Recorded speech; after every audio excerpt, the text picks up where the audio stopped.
Well, it's now more than 3 weeks since war broke out between Hamas and Israel. There has been some reprieve overnight, but only 400, mostly foreign nationals, given safe passage to Egypt via the Rafah crossing. On a broader level, we now see ramped up rhetoric from the likes of Hezbollah and Iran. Joining me now to discuss this is our Sky News US contributor, Michael Ware, long-time war correspondent. He knows the area very well. Michael, great to see you. We're now, more than 3 weeks into this conflict, and it's got a rhythm to it, a predictability almost. A lot of rhetoric, as I just mentioned, from Hezbollah and Iran. At what point does that translate into action, do you think? And what would that look like? Well, we're already seeing some action, but we have not yet seen Iran unleash its full force. I mean, we saw just overnight Iranian-backed Houthi rebels in the country of Yemen launching reasonably long-range missiles towards Israel that fortunately were intercepted. On Israel's northern border is Lebanon. Now, southern Lebanon is absolutely controlled by an Iranian-backed army, basically, called Hezbollah. And they have at least, we estimate, 150,000 rockets and weapons more sophisticated than we could imagine.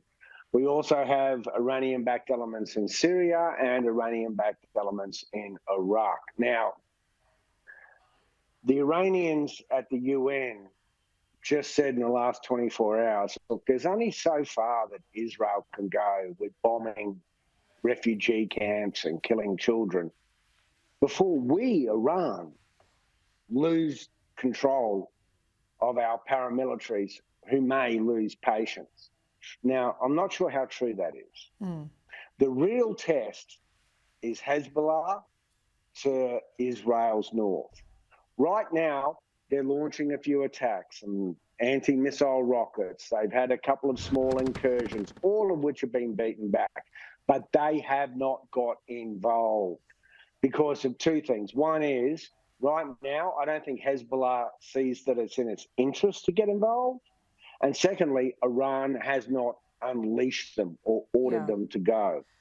That's the deep concern. The other deep concern is how we're seeing tentative support for Israel starting to fray among Arab states. I mean, Saudi Arabia was literally on the cusp of diplomatically recognizing Israel. Well, that's now had to go into the back burner. Jordan has recalled its ambassador.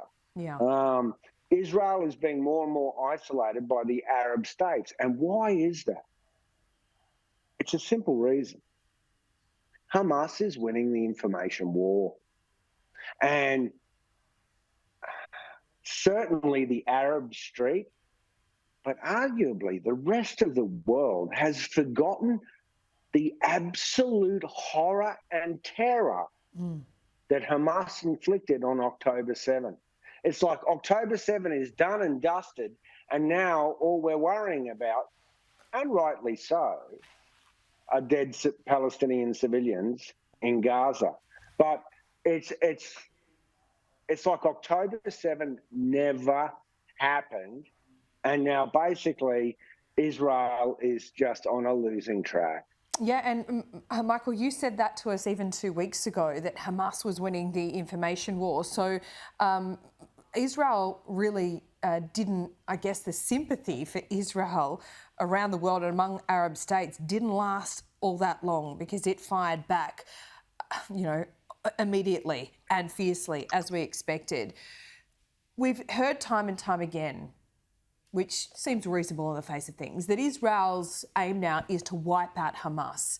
But don't we need to have a realistic conversation about whether that can actually be done?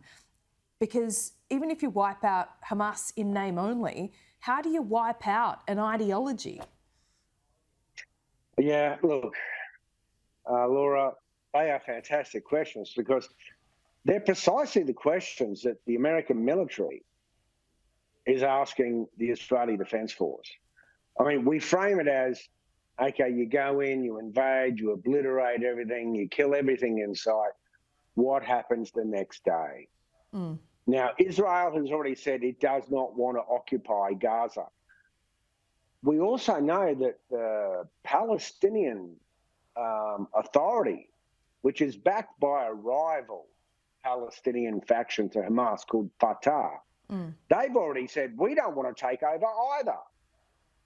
And honestly, the Palestinian Authority would not be welcome in Gaza because the Gazans think that that Fatah and the Palestinian Authority has been weak. It's failed to deliver on basic goods and services like health and transport, and they're corrupt, and we don't want you running our show. So Israel's great problem is, all right, go in, destroy the place. Then what? But the minute you pull back, then what? And Michael, I can tell you now, we're running out a bit if of you time. did wipe out Yeah, sorry. Hamas, there'd be another Hamas tomorrow. Yeah, and history has showed this, has it not? Whether it's the Taliban or ISIS, these entities, this ideology isn't wiped out. I want to quickly ask you this question about, this theory that's starting to spring up that, the stated aim of Israel right now is to wipe out Hamas is not true. They want to push these Arabs to the Sinai Peninsula. What do you think about that? Another kind of land grab is the inference there.